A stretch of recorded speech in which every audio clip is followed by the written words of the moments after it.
Mobil Toyota Fortuner terpergok dipakai melangsir ratusan liter BBM bersubsidi. Sopirnya, DP, 23, kini diamankan. Dalam mobil Fortuner yang ditangkap itu, tangkinya dimodifikasi hingga bisa menampung 400 liter solar bersubsidi. Sang sopir ternyata dibekali 28 barcode khusus dan 16 pelat nomor kendaraan palsu oleh bosnya. Ini digunakannya untuk berburu membeli bahan bakar di sejumlah SPBU di Sukabumi, Jawa Barat.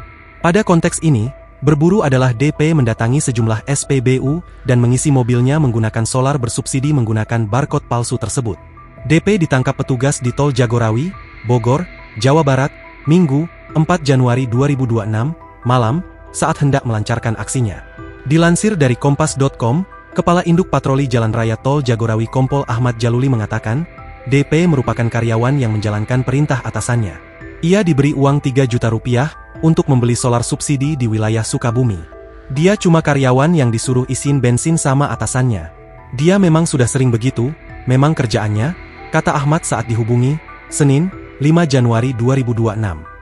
Untuk mengelabui sistem pembelian solar subsidi, DP kerap berganti identitas kendaraan sebelum memasuki SPBU. Nah, setiap mau sampai ke SPBU, dia berhenti di tempat gelap dulu buat ganti plat nomor dan siapin barcode, ujar Ahmad. Solar subsidi yang dikumpulkan tersebut rencananya akan dijual kembali oleh atasannya dengan harga jauh di atas ketentuan resmi SPBU. Itu nanti dijual sama atasannya itu. Biasanya kan kalau di SPBU cuma 6.800 tapi sama dia kalau di luar bisa sampai 15.000. Sedangkan kan pembelian tuh dibatasi 20 liter, tutur Ahmad. Polisi masih mendalami asal-usul 28 barcode yang digunakan pelaku. Download Tribun X sekarang, menghadirkan lokal menjadi Indonesia.